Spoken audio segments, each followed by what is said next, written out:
All right, today we're diving into something wild. An entity that was, part corporation, part country, and 100% an empire, the East India Company.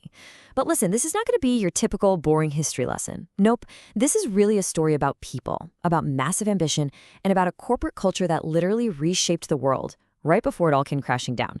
So let's get right into it. I'm sure you've heard this line, right? It's like the perfect summary of that cold, ruthless business mindset. And yeah, in the movies, Lord Cutler Beckett's East India Trading Company, they were the ultimate bad guys, right? Super powerful, super greedy, just all about the profit. Well, the thing is, the real East India Company, it wasn't just some player in the game of empires. For a good long while, it basically was the game. The power this company held was, well, it's honestly hard to even wrap your head around. Okay, look at this number, 260,000. What is that? Well, that was the size of the company's private army. And get this, at its absolute peak, this corporate army was twice the size of the actual British army. Just let that sink in for a second. A company with more soldiers than its own government, that's insane. And if that's not enough, how about this one? 50%. At its height, the East India Company controlled half of all world trade. We're talking everything: tea, spices, textiles, opium, you name it.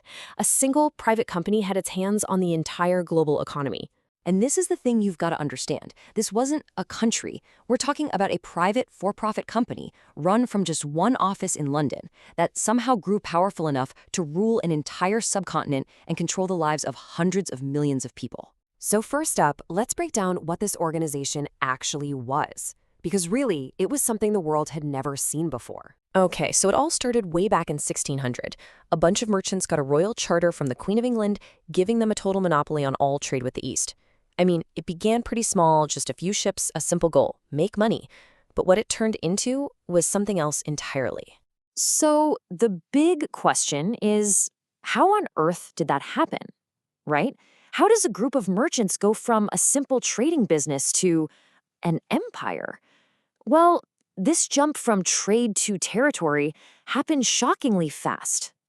For about 150 years, the company pretty much stuck to business, just focused on trade. But then, 1757, the Battle of Plassey. This changed everything. Suddenly, the company wasn't just trading, it seized military control of Bengal, which was India's richest province. And then, just 8 years later, it got the Diwani rights, basically the power to collect taxes. Think about that. A corporation was now acting as a government. And this crazy era of corporate rule went on until 1857. That's when a huge rebellion finally forced the British Crown to say, okay, this is out of control, step in, shut the company down, and take direct control themselves. But history isn't just a bunch of dates and battles on a timeline. The company was run by actual people. And if you really want to understand how this corporate monster ticked, you have to understand them. And inside the company, it was like two completely different worlds. On one hand, you had the British employees. They got their jobs through connections, right? For them, the company was like winning the lottery. It was a one-way ticket to getting seriously rich. But for the Indian employees, a totally different story. We're talking lower pay, less important roles, and pretty much zero chance of ever getting promoted to the top. So what drove these people? Well, their motivations were worlds apart. For the British guys, it was pretty simple: ambition, greed, the chase for status, and unbelievable wealth.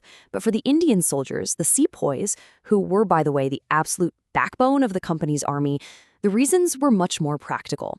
We're talking a steady paycheck, the promise of land grants, and the respect that came with being a professional soldier. So you take this really complex mix of people, and what you get is a company culture that was, well, full of contradictions. And it changed, really changed over the years. It's funny. The early days weren't at all what you might picture. The historian William Dalrymple points this out really well. There was actually a surprising amount of cultural mixing going on. You had British officials adopting Indian clothes, eating Indian food. But look, it wasn't about mutual respect. It was just practical. It was business. But as the company got more powerful, it also got more arrogant. That early, let's just get along to do business attitude, it completely disappeared. And it was replaced by this really rigid belief that British ways were just better. The company started forcing its own laws, its own values, even its religion on people. And that right there created a culture of conflict that was basically a ticking time bomb. And in 1857, that time bomb finally went off. All those internal problems, all that resentment that had been building up for years, it all just boiled over. And it led to the company's spectacular downfall. So you had decades of resentment creating this powder keg just waiting for a spark. And that spark was a rumor. A simple rumor that the new rifle cartridges they were giving soldiers were greased with pig and cow fat, which is deeply offensive to both Muslim and Hindu soldiers. What started as a mutiny among soldiers just exploded into a massive, widespread rebellion that shook the company's rule to its very core. Now, the company put it down, and they did it brutally, but the damage was done. It was obvious to everyone that corporate rule had failed spectacularly. That's when the British government had to step in, dissolve the company for good, and begin the era of the British Raj. So the company was officially gone, but its legacy, its impact on India, on Britain, and really on the whole world, that was only just getting started. And that legacy looks completely different depending on where you were standing. For Britain, it meant massive profits that literally funded the Industrial Revolution. It brought a new culture of tea and textiles. But for India, it was a story of wealth being systematically drained away, of local industries being crushed, of losing the right to rule themselves. And here's the irony. While the company built the foundation for the British Empire in India, it also, completely by accident, planted the seeds of the very nationalism that would one day tear that empire down. At the end of the day, there's a phrase that sums it all up perfectly. The East India Company was a state in disguise. And that's really what it was for 250 years. A business, a for-profit company that acted with all the power of an empire. And that brings us to one final thought. Look, the East India Company is long gone, it's history. But its story, doesn't it feel more relevant today than ever? It really leaves us with a huge question, one we're still grappling with. What happens when a corporation gets more powerful than a country?